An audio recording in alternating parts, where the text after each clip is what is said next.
Welcome to CrimeMitten. We are your hosts. I'm Shelby. And I'm Alia. Every week you'll hear a new true crime story based in Michigan, from the mysterious missing cases to the gruesome murders that left the police struggling to stay on the scene. We're giving you the inside scoop on what's going on in our Mitten state. Tune in every Wednesday for your weekly dose of Michigan true crime. Hi everyone, welcome to episode 19 of True Crime Case episode 19. It's Shelby's week and we are doing Chelsea Bruck.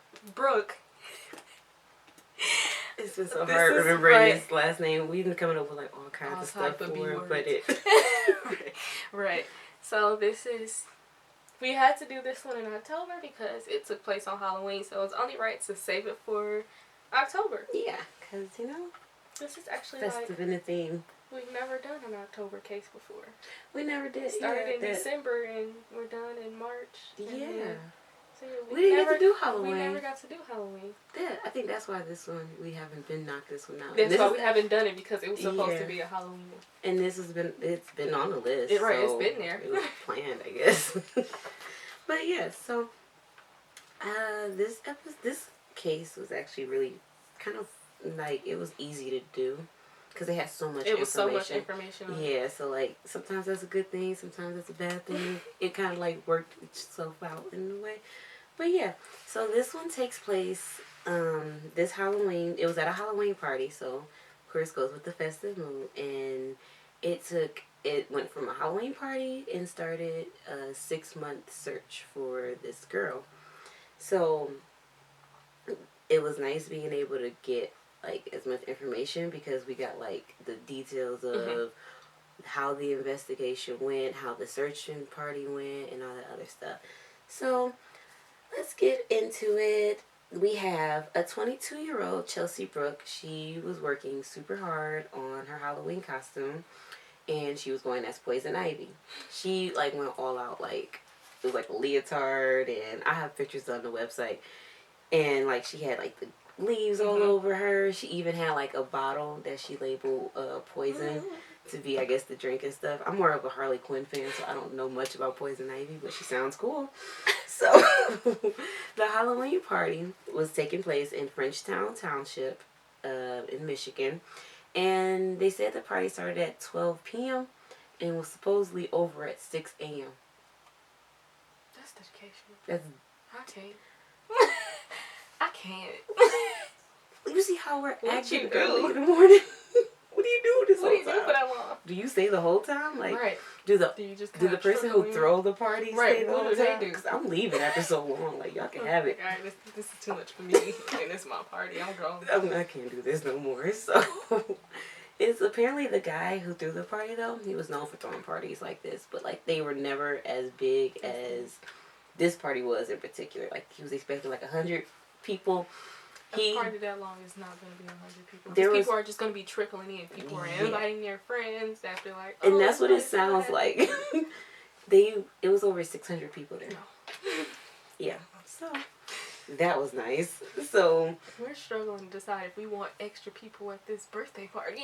Let alone like, is it going to be regular Friendsgiving people? Or are we going to let extra people come? Like, what do we do? 600 people? How do you know 600 How do people? You know that?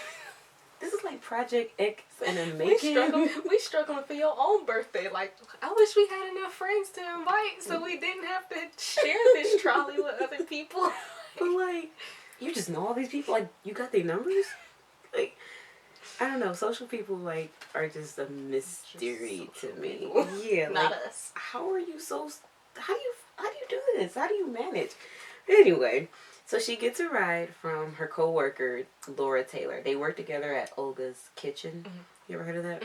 I feel like I heard of it, but I don't. Like, it felt like a distant, like, you know how you like. All I know is they have good cookies. I've never eaten them. I do know what you're talking about now. All I know is because it's one on Telegraph and 12 Mile. Yep, I know exactly which one you're talking about now. My auntie took me in there one time for some cookies, but she didn't get food. Yeah. I go to McDonald's for cookies if that counts. So they work together, and she gets a ride from her. They get to the party, and it's not said if this was on accident or if it was on purpose, but Chelsea ends up leaving her phone in the car. Yeah. Her friend Penny Williams says that the whole night that Chelsea was like distracted, like she was having a good time for the most part. She wasn't there. Yeah, she was taking shots, of vodka. Then they said it was an incident where she ran into like a wooden structure and like hit her nose pretty hard. And she took a couple more sips of vodka, kept it pushing. Like, that's just like when you go to the club and you throw up and then you like, all right, I can go back out now and get another drink. Oh, vacation fun. Those were the nights. So she bumped her nose, took a couple shots, kept going with the night. Like, nothing really happened. Around 1 to 1:30, another co-worker of hers, Jessica Preble, she seen her baby daddy walk up to Chelsea and their group of friends. They wasn't sure if, like, she said she didn't see them talk. Like, she didn't see her baby daddy actually talk to Chelsea. He was just in the mix. Yeah, so it was him and his friend, and they walked up to her friends, and they were just, I guess, like, everybody else was talking. So she said after that, they later on that night, her and her baby daddy ended up smoking together, and then that was kind of on. She didn't see Chelsea the rest of the night at that point. So Laura, the one who gave her the ride there, yeah, she was ready to go, and like, I'm big on if we go together, if we come together, we leave together, or like if we're going different ways, we need to be getting into Ubers at the same time or something. We need to leave to get at the same time. I need to see you get somewhere, like. Right. So Laura is getting ready to leave, and remember, Chelsea doesn't have her phone on her, so she texts Rebecca, her friend, and was like, "Hey, I'm about to go. Chelsea left her phone in my car. Do you mind, like, y'all come get it and stuff?" Rebecca's like, "Okay, sure." For some reason, I'm not sure, she tells Chelsea, "Stay here, I'll be right back," to go get your phone. She goes, gets the phone. Again, we going out together, because why are you going anywhere by yourself? You heard how many people I said was in attendance? And you gonna come back and find me? Right, how? No, how? we stuck at the hip. Like, how? This is when you hold your friend's hand. You hold like, hands. At this point, you're not a physical person, but you're holding hands now. You're getting the baby leash, the baby cuffs. The baby cuffs. So, they're like, come get her phone. She goes to get the phone. And she says she makes her way back to the area where she left Chelsea. But Chelsea isn't there. Which kind of is a surprise. You don't even know if you really made it back to the same area. If it's so much. It's awkward because you ain't even got your phone to look down on. So you just standing there. Yeah. So you just kind of going with the flow. Like, oh, I don't know. So she said that she tried to look for Chelsea. But right as that happened, like a bonfire was lit. So the traffic of 600 people was coming this way. And she's walking that way trying to find her. So she's like, it made it really hard. And at the time, her ride was getting ready to go. And she said she didn't want to get stranded. So she left and hoped, fingers crossed, I'll hear from Chelsea later. Okay. It's weird because it's like, Chelsea's ride just went home. So you just gonna leave her? Yeah, so. Where y'all can be stranded together. Yeah. I'd rather be stranded with you than by myself. Like, no. So 2:30 a.m. her friend Penny, let me see what Penny did. Oh, Penny was the one who said she walked into the wooden structure. She gets a call from an unknown number, and it's Chelsea on the other end. I was like, "Hey, I need a ride home. Like, I'm stranded pretty much." Yeah, she good for remembering numbers. Yeah. That what? I just memorized Austin's number like a month ago. And it's like, sometimes I still have to double check We've been Dre's. together for like 5 years, Shelby. He's like, I never needed to know before. Like, we were at Meyer, and I just hit 8.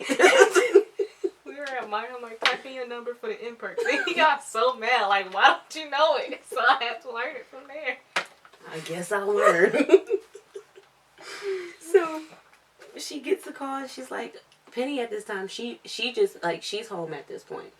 And she's like, I'm way too intoxicated I to can't. make a trip back out. Like, I'm sorry, I can't help you. So they said that Chelsea was last seen October 26th, 2014 at 3 a.m. And they said the last people that seen her, she was in a parking lot talking to a guy, this unknown man. That's the last person that they all seen her talking to. So, well, that's the last time anybody actually had, like, actually seen her. So the next day, her mom, Leandra, she was like, something's not right. My daughter never came home, and that's not like her. That's not like her. So she files a missing person report. And Deputy Thomas Favor of Monroe County is the one that responds to it. When he gets there, the mom gives him her Chelsea's phone. I guess somehow the friends dropped it off or something like that. But mom has the phone now. She gives the officer the phone, and he starts making calls to see like if any of her friends or anybody's seen it where she's at. So they're all like, she's not home? Like, okay, like, you know, we gotta actually, let's get up and start looking now. So they start a search party, and they go back to where the party takes place. Thing is, all the way out there, it's nothing but cornstalk. And it's super high. Like, super high up. So, like, the search just got 10 times harder at this point. So people from the party, they're back searching. You had family, friends, residents. Everybody is searching for her. It's a big search party. It's a really big search party, and for as fast as it came out. So they're looking for any sign of Chelsea at this point. 3 weeks after the search started, they started the Purple Ribbon Foundation. And it was like, we're going to use the power of purple to bring her back because that was her favorite color. So people, they were passing out like ribbons. People was putting them on their houses, wearing the ribbons everywhere and stuff to try to bring awareness to her case. In early November, just like a few days later, the police are looking for security guards now. They don't, like, not like your suspect, but like, hey, did you see anything? And they saying that she was in a parking lot last. That's where y'all should have been. That's where y'all should have been. First off, this party had to be big to have security like this. Security. What kind of party was this? He did this often. The guy who threw the party, Michael Williams, he felt so guilty about like that happening. He didn't have anything like ruled him out that he had nothing to do with it. It's just the point like, hey, this was my party. Yeah, and he was like, I didn't know Chelsea, but he was like, I know like.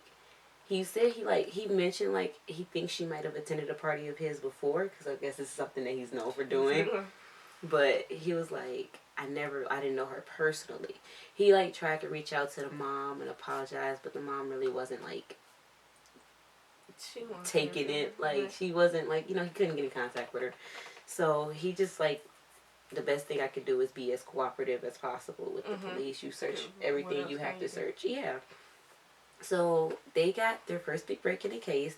April 5th of 2015, they find a piece of her costume on Peters Road in Vreeland. Well, the area of Peters Road in Vreeland in Flat Rock. So they find, I think it was like her leggings or something like that. And at that point, they like, okay, we found something. This is the first something.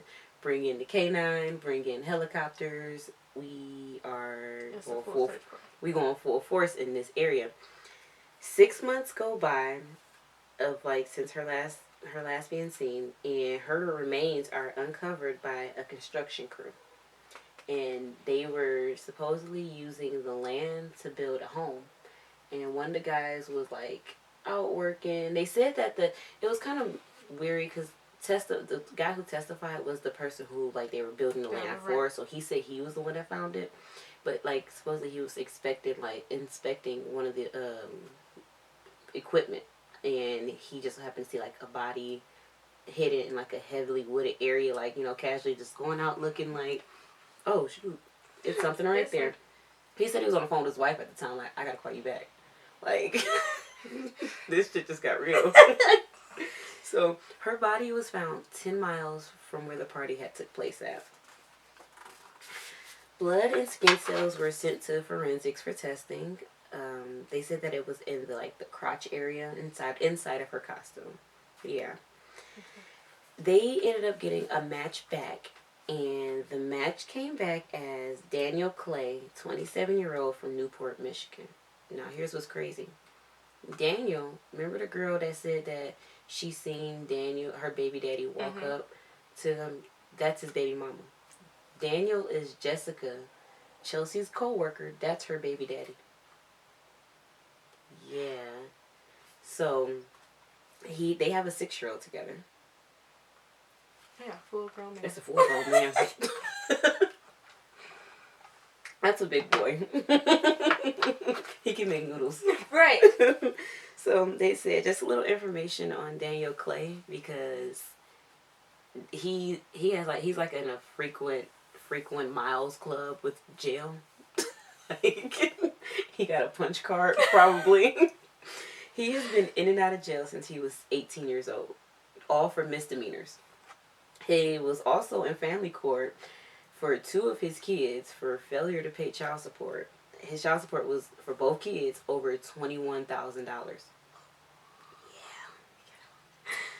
Yeah. Out of from the last 9 years, this man has been in jail 10 times. It gets worse, Alia. It was for things like breaking and entering, assault, retail fraud, larceny, marijuana possession, resisting arrest, failure of probation. And you know what's so crazy? Right when the DNA came back that he was a match to, like, it was his DNA, him. Why was he in court for criminal sexual misconduct in Monroe? So it was, I just want the only girl. No. You doing more stuff? Like, okay. So they find out it's him. They're like, all right, we need to set up surveillance at his house. Well, it's a trailer park. It's his girlfriend's home. Yeah, so it was in Frenchtown Villa. And he stayed there with his girlfriend, Kelly Richter. And I think like it was like one other person, that family member and stuff, that came out. So they run up on his, run up, go get him, run up, done up. And he ran out the back. They catch him. Because we've been surveillance in your whole house. Like, dude, you didn't think. That's not suspicious at all. Right. They even find some of Chelsea's things in the house when they search for it.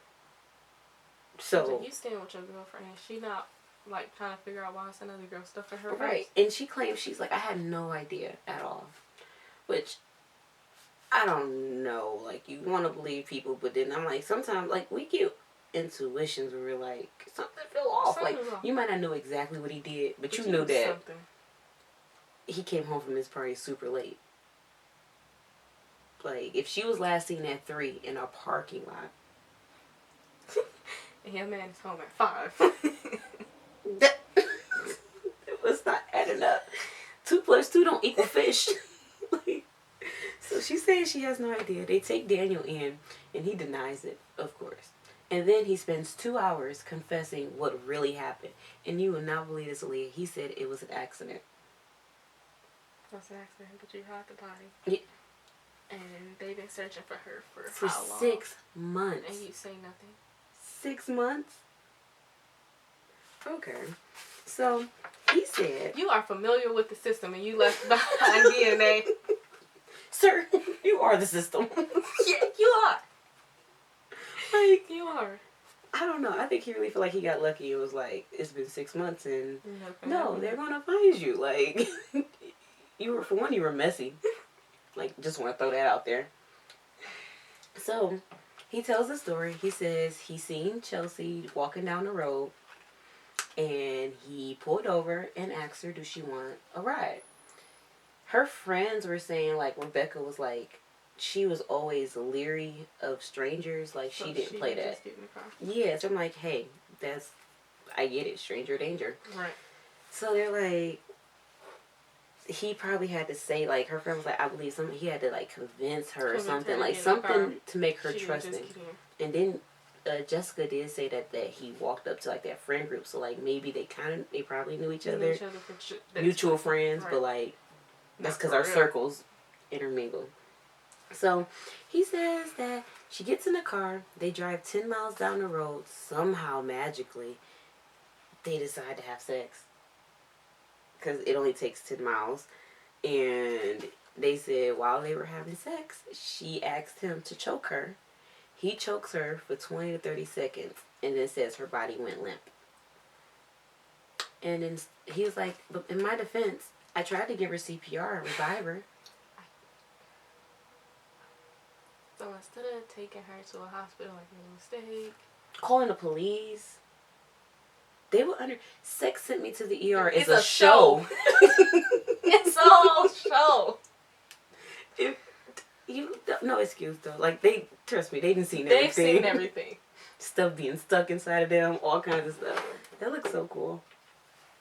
Is it listening? I don't know if that's like glue from the rhinestones or what. Oh. A little bit. But like he's literally crying right now. So we're like, all right, cool. That's what you gonna go with. So he tries to revive her. Don't call the police. And instead he says he panics. So now he's driving around for 30 minutes trying to figure out what to do. What he ends up doing is driving until he got to these railroad tracks. And then when he got to the railroad tracks, he took her body out the car and like walked with her and put her in this like wooded area. I guess he had to catch his breath because he ends up picking her up again and carrying her deeper into like a more heavily wooded area. Like I really think it was a catch of breath or like. Because what you talking?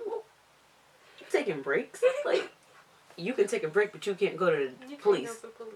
You can't pick up your phone and call 911.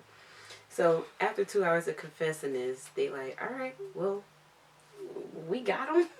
Like, I guess we don't think he's being honest because we've done the autopsy, so we know if it's asphyxiation or something else.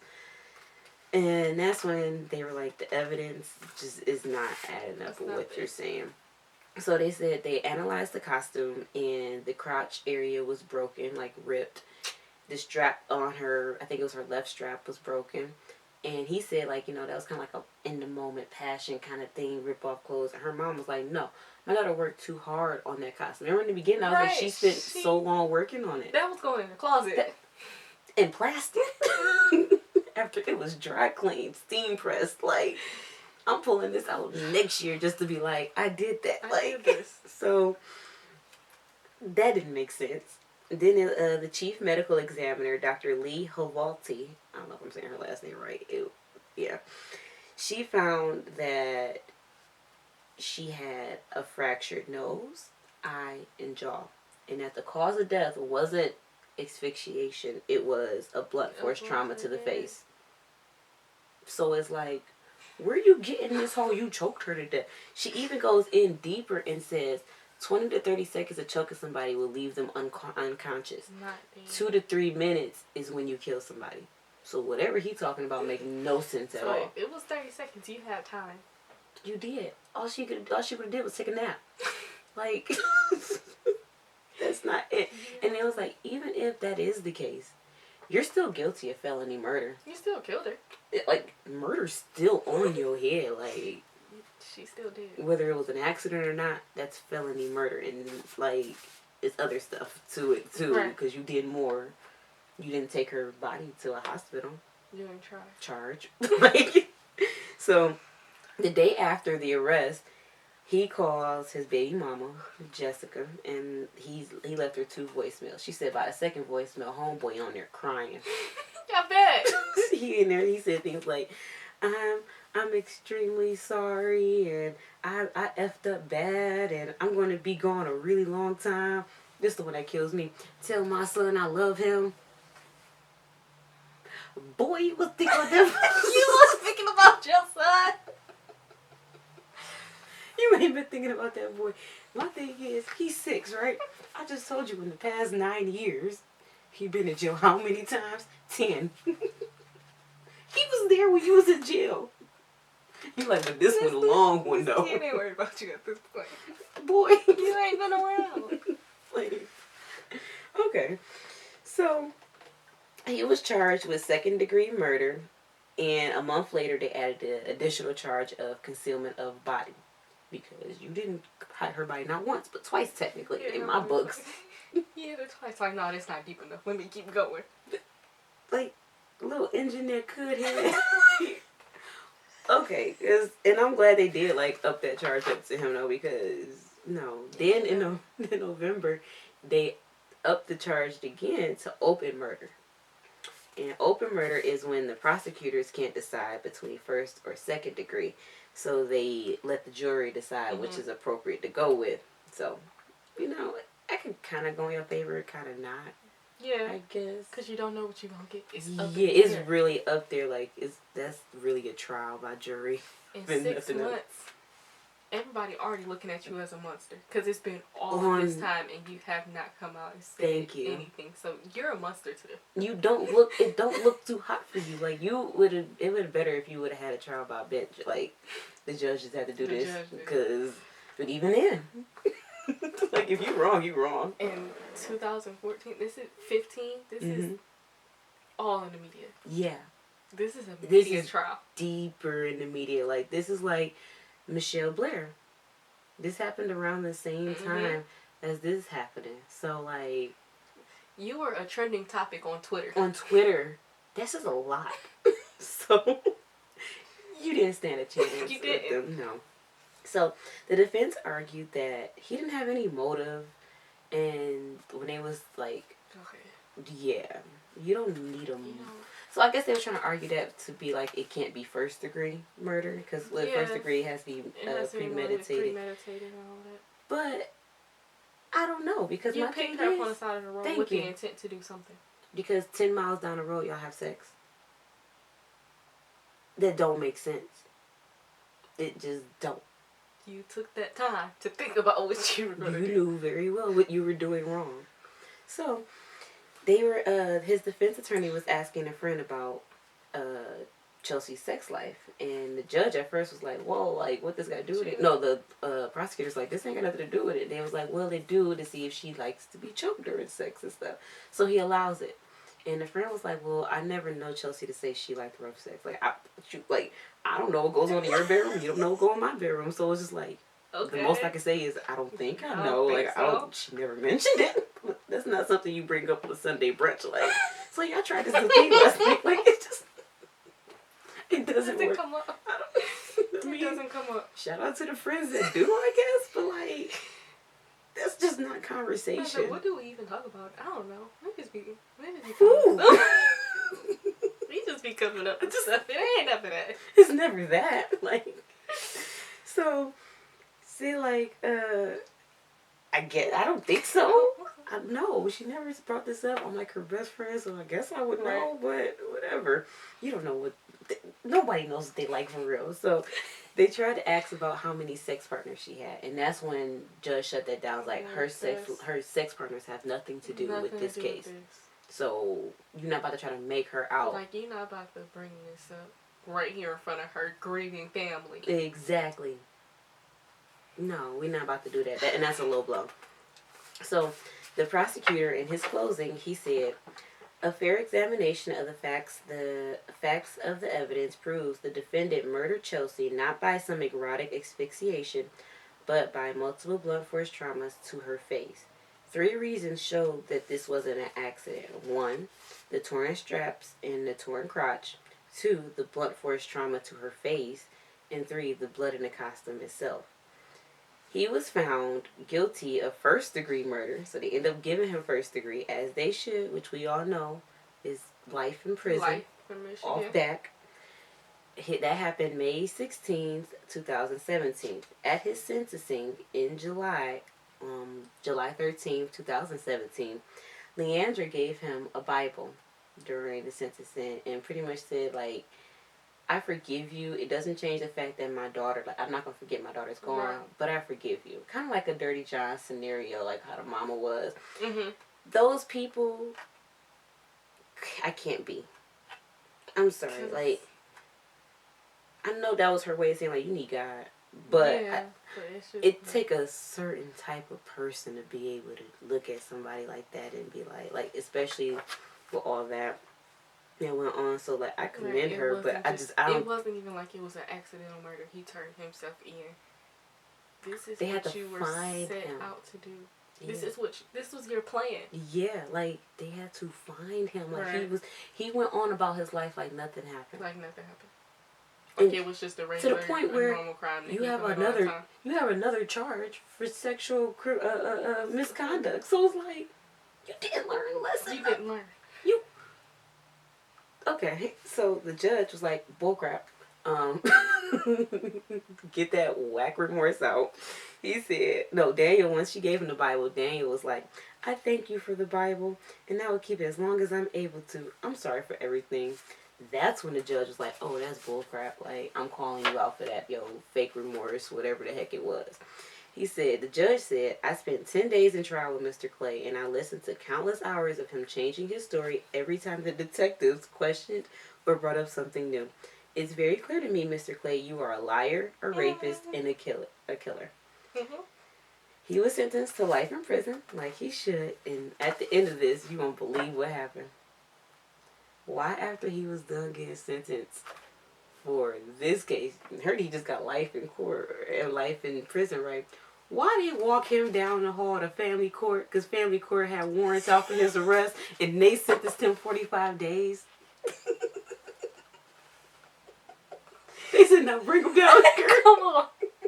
Since y'all got him. They said, oh, we got a warrant for him too. We couldn't find him. Yeah. Come on. It's like, well, come on. And then I'm trying to figure out, I'm like, I'm going to look into it because it should be like he should have, if he didn't serve it by now, they probably go wait till after his life sentence. I'm like, do he serve the 45 days first? Because that makes sense. They want theirs. Apparently they want theirs. Which one he served first? And then Dre was telling me like, well, maybe they going to make him do the life sentence and then that. And I was just like, no, family court petty, dog. Cause like, they was like, just imagine. They was like, no. Look, they church figured them like. They walked down the aisle like, yeah, this him. Come on. Come on. You know, look, when you get in trouble at school, the principal come like, bring stuff. That's how they played him. And I was so happy. And that blew everybody's mind. Like, wait. They went to family court afterwards? Yes, they did. Like, after the Super Bowl, he's like, I'm going to McDonald's. He went to family court. That's like Salt Bay right there. Like, a little extra sprinkle. Yeah, so he got his. Thank goodness that nobody was taking his bull crap because that's all it was. That's all it was. And I'm glad he got sentenced with both cases because you're wrong for not taking care of your kids and you're wrong for what you did to Chelsea. Yes. So he was all around wrong. But literally, that was like, because cases make me so upset. But that right there, hearing that they walked him down, I was like, I'm good. I can sleep at night tonight. Like, at this point, I'm like, even if they had more information on this case, I was done. That was it. That's all I needed to know. Like, family court got him too. They was like, oh no, he got warrants for his arrest with us. Bring him my way. That was funny. Yeah. Yeah, so we're just gonna go ahead. The second case, we gotta go to the questions. We're just gonna get a question after that one. And I was like, this is the first time our legal system been at work, in my opinion. Like, I agree with y'all for like the first time in like a long time. Okay. 1,449. How are you still similar to your younger self? Sure. I don't know. I mean, I look the same. I don't even feel like I look the same sometimes no more. I don't. I used to be able to like see myself through like the year, but this past last year or two, I don't know if it's like the mom. Yeah, I was about to say, Kane really did change a lot. I have no idea what I look like. I be like, who are you? The looks. I think I'd say like the creativeness is still there. Yeah. I think I'm more creative now than I was then. I felt like it was just like a seed. Now I'm really Martha Stewart's long lost daughter. Because I do some creative stuff now. I made a Sesame Street before. Like, out of construction paper. Shelby used construction paper to turn a whole hallway in her school into Sesame Street. It was a whole Sesame Street Christmas theme. There was and the it was shop so next, cute, the right? shop across the hall. It They was had we had Sesame Street playing, the music playing, like when they was doing the caroling. I had like over 5 characters, like, and she worked hard with So after our meetings, we would always go to Meyer or Five Below.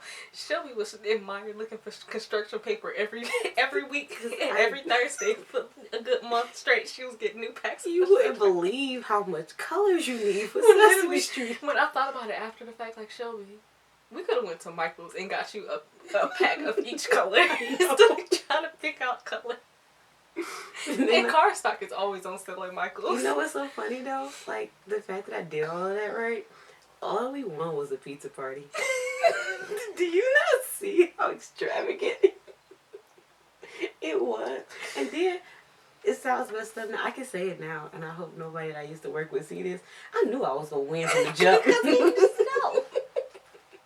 Like I knew our room was gonna win, so it was just like when, I had the nerve to act excited. I was like, what?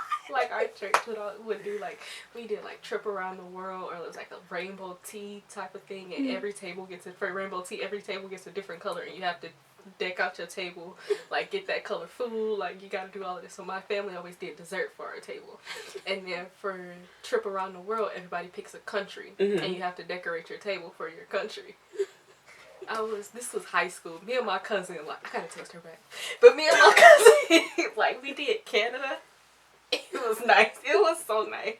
He was like, you can even feel the cold. This was before I had a Cricut. We were cutting out leaves by hand. The ghetto. It was we had a whole drapery of leaves that we cut out by hand. Oh no. I'm sorry. I can't. It was dedication, like, at its finest. Oh my gosh. Like, and we always knew our family always knew we were gonna win, so it was like, we doing all of this. And we didn't even gotta do all of this. First off, the expectations are so high for you, because like, you do one thing and they be like, so what you gonna do next year? I started off with Minions. Minions are easy to make. Yeah. Then they was like, yeah, because we did Minions last year. And I was like, wow. We gotta up our game. What do y'all want me to do? Like, look, we gotta do something that's easy. But then I was like, that wasn't easy because it was so easy. Like, the Cricut has made me so lazy. Because it's like, now I don't want to cut out anything by hand. Lately, it's just a circle. And like the memories from, I did a backdrop. I told you about the 90s Nick party we did for my friend's baby. The memories just popped up because his birthday is next Monday. So the memories popped up. Already? Yeah.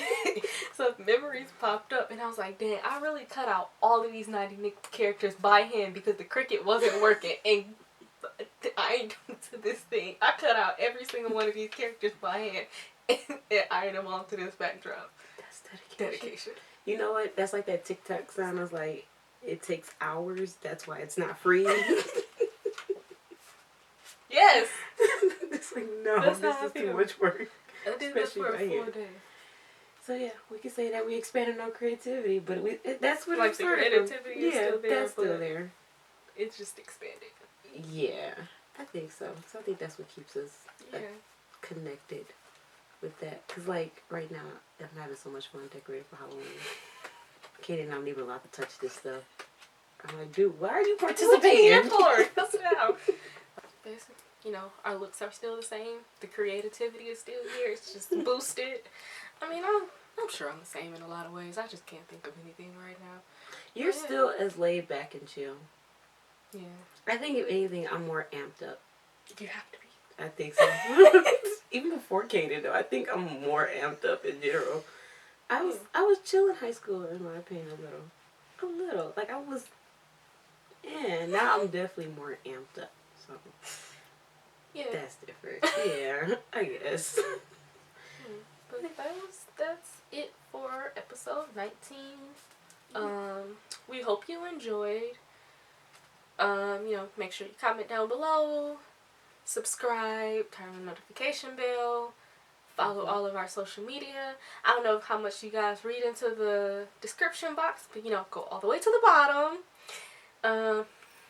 We love our coffee, so if you want to donate to our coffee fund, if you want to help us get new mics for the camera, if you want to help us to get a new camera, that would help. That would help a lot. So you can donate to us. We have our CashApp, which is $CrimeMitten, as well as our PayPal is CrimeMitten as well. Mm-hmm. Yep. So all of that is down below if you want to donate to anything. It says follow all of our social media, and yeah. Also, because this is October, we're on TikTok now. Yes, we are on TikTok now. So follow us there as well. That'll be in the description box too. Okay. Bye. Next is the. Thank you for listening to Crime in a Minute. You can find the transcripts, pictures we've discussed, as well as the links to our references at our website. There, you can also find the links to all of our social media. If you have a case you'd like us to talk about, you can leave a comment down below or go to the Contact Us page of the website and leave a suggestion. Each month, we will choose one for an episode. Please like, comment, and subscribe. It helps a lot.